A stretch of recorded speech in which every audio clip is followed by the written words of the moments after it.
एक क्वेश्चन मुझे मिला था, फोर्थ वर्टेक्स ऑफ पैरेललोग्राम। ठीक है, ये सेक्शन फार्मूला का ही क्वेश्चन है। इसमें 3 कॉन्जिक्यूटिव वर्टिसेस दिए गए हैं पैरेललोग्राम के, फोर्थ वर्टेक्स को आपको पता करना है। ठीक, कॉन्सेप्ट क्या है इसमें, diagonals of parallelogram bisect each other, यही कॉन्सेप्ट है, इसी पर क्वेश्चन सॉल्व होगा। चलिए यहाँ पर पहले हम लोग mid point of diagonal AC निकालेंगे। तो A का कोऑर्डिनेट है 1 2, C का कोऑर्डिनेट है 4 0।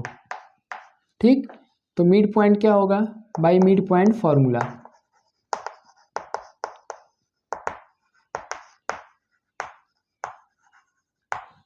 x इज इक्वल टू क्या होगा, x1 प्लस x2/2 यानी 1 प्लस 4/2 यानी 5/2, और y इज इक्वल टू क्या होगा, y1 प्लस y2/2 यानी 2 प्लस 0/2 यानी 2/2 यानी 1।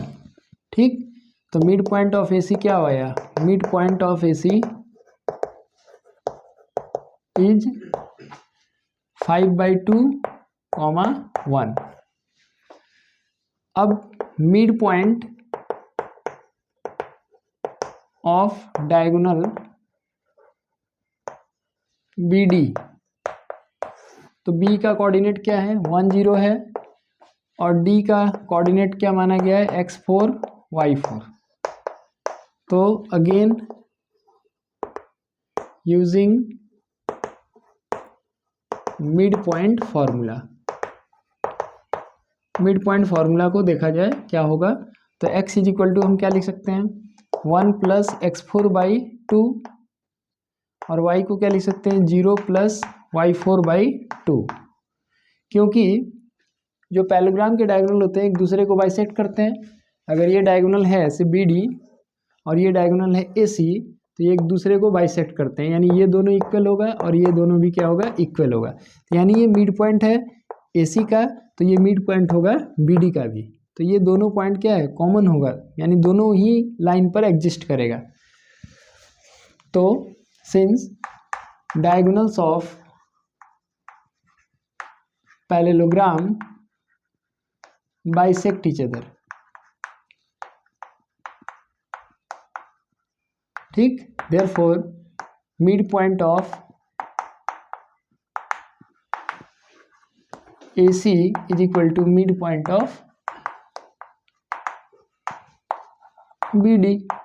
तो कंपेयर कर लो, यानी कि जो यहाँ पर x का वैल्यू है वो इसके बराबर होगा, तुम लिख लो 5/2 is equal to 1 plus x4/2, 2 और 2 कैंसिल हो गया, 5 is equal to 1 plus x4, तो हो गया 5 minus 1 is equal to x4। Therefore x4 is equal to क्या हो गया, 4, यानी फोर्थ वर्टेक्स का x कोऑर्डिनेट 4 होगा। सिमिलरली y की वैल्यू क्या आई थी, 1, तो 1 इज इक्वल टू क्या लिख सकते हैं, 0 प्लस y4/2, 2 इधर मल्टीप्लाई होगा तो 2 इज इक्वल टू हो गया 0 प्लस y4 रहेगा। ठीक, तो ये आपका y4 का वैल्यू आ गया। इसका मतलब देयरफॉर पॉइंट D क्या होने वाला है, देखो x4 का वैल्यू 4 आ गया और y4 का वैल्यू 2 आ गया, तो 4 2 ये आपका आंसर हो गया। ठीक है ना, तो अगर 4 2 लें तो चेक करके भी देख सकते हो, यहाँ पर 4 है ये 2 है, तो 4 प्लस 1 क्या होगा, 5/2 होगा, और 2 प्लस 0 यानी 2/2 यानी ये वैल्यू 1 होगा। तो इसका मतलब हम लोग का सॉल्विंग प्रोसेस भी सही है और आंसर भी सही है। तो ये कुछ जो टॉपिक थे हमारे मोस्ट इम्पॉर्टेंट है, और कॉन्सेप्ट अच्छा है ना, तो क्वेश्चन उसके बीच से ही आता है, ऐसा नहीं कि रैंडम आता है। तो आई होप जो है आप बहुत अच्छे से इस कॉन्सेप्ट को समझे होंगे और आप एग्ज़ाम में ज़रूर करिए, अच्छे से अच्छे मार्क्स पाइए। Thank you.